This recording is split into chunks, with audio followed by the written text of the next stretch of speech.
none se ubundi umuryango w'itakura rya mwana ureke kurwanya aramubita ryamugeze bazana umwana warageze ukamubita wowe ntabwo ari uko bakora akazi wahabo n'undi munsi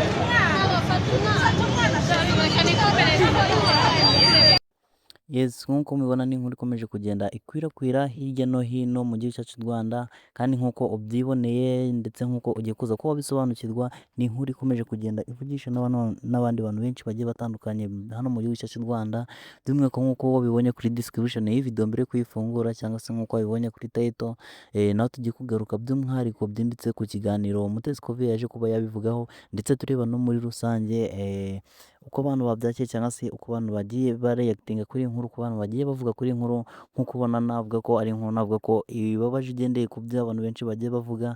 Nk'uko mubibona ni umugore wakubiswe n'abashinzwe umutekano, ngira ngo ni nyuma y'uko ari inkuru ngira ngo ntabwo yakwiye kure cyane, ariko ni itangazo ryatanzwe rivuga ko bariya abantu bacuruza muri buriya buryo buzwi nk'ubuzunguzayi, cyangwa se nk'abari abazwi nk'abazunguzayi, ari ibintu bitemewe by'umwihariko hano mu gihugu cyacu cy'u Rwanda. Rero ni inkuru ishingiye aho ngaho nk'uko mwabibonye, naho umuntu ushinzwe umutekano nk'uko mwabibonye ni azwi ku izina ry'Umukuru Defense, niba ntibeshe ni umudaso ngira ngo ndabyitiranya kuko ni abantu bose bacunga umutekano. Rero ni inkuru ishingiye aho ngaho, aho uyu ushinzwe umutekano yakubitaga uyu mumama.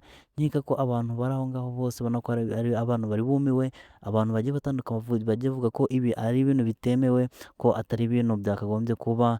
Niba umuntu ari kwishakira amaramuko cyangwa se ari kwishaka imibereho, batakagombye kuba bamubuza muri ubu buryo. N'ubundi akaba ari ibintu abandi bantu bari kugenda bavugaho kuko niba ari ibintu leta yaciye ibona ko ari n'ibintu bitemewe, yagiye ishakira abantu imibereho cyangwa se ikabashakira nk'igishoro kugira ngo babashe kuba bajya mu bucuruzi bwemewe. Ni nk'uko twabikubwiye, abantu bagiye batandukanye barimo nka Mutesi Kovia cyangwa se ukuriye mu Murwa Gasabo, muramuzi cyane. Uyu Mutesi Kovia yaje kuba yavugaho mu buryo burambuye, abivugaho byinshi cyane tugiye kuza kuba twarebera hamwe.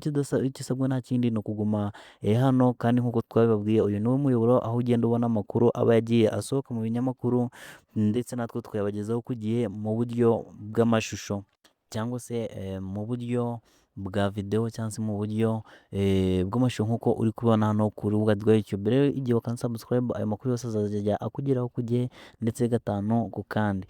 Rero twihuse, iyi nkuru yagiye kugenda ikwirakirana video nyinshi mwagiye mubona, ndetse nk'uko mubibona no kuri iyi foto, aho Mutesi Kovia yagiye abivugaho, yavuze ko ibi ngibi ari ibintu bitemewe kugira ngo abashinzwe umutekano bafate abaturage babakubita gutya cyangwa se babikore mu ntambara. Ariko bagenzi ba Mutesi Kovia bagiye bamubwira ko niba koko abaturage barabibujijwe igihe kinini cyane, ariko ntibabyumve, nta wundi mwanzuro wafatwa usibye uwo kubikora mu mbaraga, cyangwa se gukoresha imbaraga kugira ngo babashe kuba bava muri bino bintu. By'umwihariko niba ari itegeko bahawe cyangwa se nimba ari inshingano bariho, birumvikana bagomba gukoresha imbaraga zose zishoboka kugira ngo babashe kuba basohoza inshingano zabo, cyangwa se kugira ngo babashe kuba bakora umurimo wabo.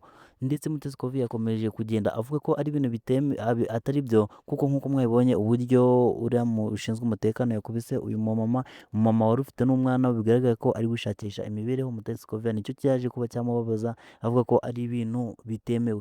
Ndetse n'abaturage baba bari aho ngaho, by'umwihariko muri indi video yagiye ikwirakwira ku mbuga nkoranyambaga, mwagiye mubona ko ari video aho n'undi mumama wari uri gukora bino bintu, aho baje kuba bamushyira mu modoka muri pick-up, bamutereyemo mu buryo wavuga ko atari uburyo bwiza, ko umuntu muzima cyangwa se umuntu utekereza neza atari ibintu yakorera mugenzi we, akamushyira mu modoka nk'uko nguko, wagira ngo ntabwo ari umuntu mugenzi we ari kubikorera. Ndetse n'abaturage baba bari aho ngaho, mwagiye mubona uburyo iyo modoka uyu umugore bamujyanyemo baba bari kuyitera amabuye, ubona ko ari ikintu mu by'ukuri cyababaje. Kandi nawe ushize mu nyabwenge wasanga ari ikintu kibabaje, kuko igihugu turimo ubu ngubu murabizi, aho buri wese kugira ngo abashe kubaho akora ibishoboka byose, cyangwa se ashakisha hirya no hino. Rero nk'aba bazunguzayi, niba leta yarabaciye, bivuga ko byaba byiza bagiye babashakira urushoro kugira ngo nabo baze kuba bakora business zagutse cyangwa se zemewe, bakorere n'ahantu hemewe nko mu isoko. Rero ni ikintu abantu bagiye bareactingaho bavugaho amagambo agiye atandukanye. Mwamubonye umwe yatanze igitekerezo avuga ati ibi ntabwo ari ibintu byemewe rwose kugira ngo umuntu akubitwe gutya azira gushakisha amaramuko, ntabwo ari ibintu byemewe rwose. Inzego z'umutekano cyangwa se abanyamakuru mwadufasha mukatuvuganira kuko ibi ntago byemewe. Noneho n'abandi bagiye batanga ibitekerezo bavuga ko ibi atari ibintu byiza muri rusange, ubona ko niba koko ari inshingano bahawe birumvikana ko ari umurimo ndetse ari nako kazi kabo, ariko ntabwo bakagombye kubikora gutya, gukoresha imbaraga nk'uko mwabibonye ukuntu yari ari kumukubita cyangwa se uburyo bagiye bafata uyu mumama mu buryo bamutwayemo, navuga ko ari ibintu bitari byiza muri rusange, ari nabyo abantu bagiye batandukanye bagiye bavugaho mu buryo bwo gusubiza mu nkuru cyangwa se gusubiza kuri video. Ndetse namwe tubasaba ibitekerezo kugira ngo mugende mwandika hano muri comment mutubwire uko mubyumva, niba koko bari abashinzwe umutekano ibyo bakoze ari ibyo gukubita uriya mugore kuriya, uriya wundi batwaye mu modoka muri buriya buryo, niba hari ibintu bikwiriye, ari ibintu byakagombye kubaho bitewe n'uko ari inshingano zabo. Ese bakagombye kubikora babikorera inshingano cyangwa se bakagombye gushyiramo ubumuntu nabo bakabikora hatajemo n'ibintu byo kurwana. By'umwihariko nkeka ko ari ikintu kitumvikana kugira ngo umuntu w'umugabo